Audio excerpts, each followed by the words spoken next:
Well, hello there, awesome huddles. A couple of really quick things I wanted to share with you before you dive into your conversation for today. Um, this is Caesarea Philippi. This is way too much text for me to read to you. But Caesarea Philippi was the Roman capital of the northern portion of Israel in the time of Jesus. And this is significant because this is the essentially the seat of Herod Philip, because Herod the Great had four different sons, and all of them were named Herod, which gets super complicated. But anyway, one of the Herods set this beautiful city up as the northern Israel capital, dedicated to the Roman Empire. And in this city of Caesarea Philippi, which now is just a bunch of which is now just a bunch of ruins, a very significant thing happened that totally connects to what you're going to talk about today. In Matthew chapter 16, um, it says this: When Jesus came to the region of Caesarea Philippi, he asked his disciples, "Who do people say the Son of Man is?" Now, the Son of Man was Jesus' way of referring to himself. It was also a prophetic word that is derived straight from the book of Daniel, speaking of the Messiah figure. And so the fact that even Jesus refers to himself as this is a big deal. But it could also just be a way of saying, me, the human one.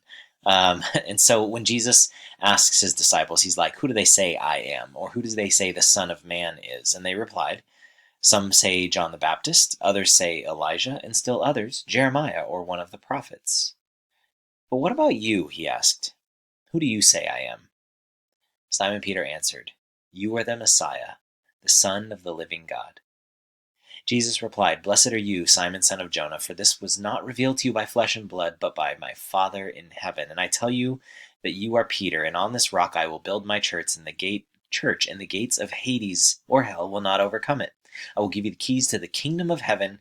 Whatever you bind on earth will be bound in heaven, and whatever you loose on earth will be loosed in heaven." And then he has ordered his disciples not to tell anyone that he was the Messiah. In this text, Jesus asks one of the most important questions, and he asks it at the seat of Roman power. And Simon Peter says, "You are the Messiah, the Son of the living God," to the most important question, which is, "Who do you say I am?"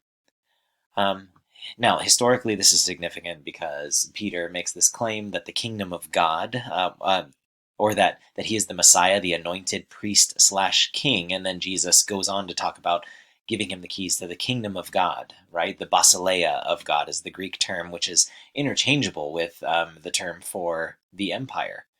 And so in this statement, he says that, you know, Jesus, I believe that you are the Messiah. You are the true emperor. You are the anointed king. But not just that, but you are the Son of the living God. And Peter had to make that decision for himself. This is why Jesus starts with, "What are people saying?" But then he's like, "But what do you say?"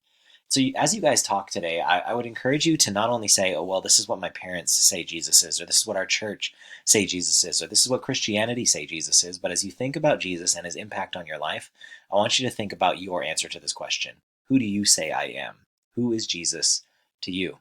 And be as honest as possible, because that's the answer that's going to matter the most. Have a great conversation, guys.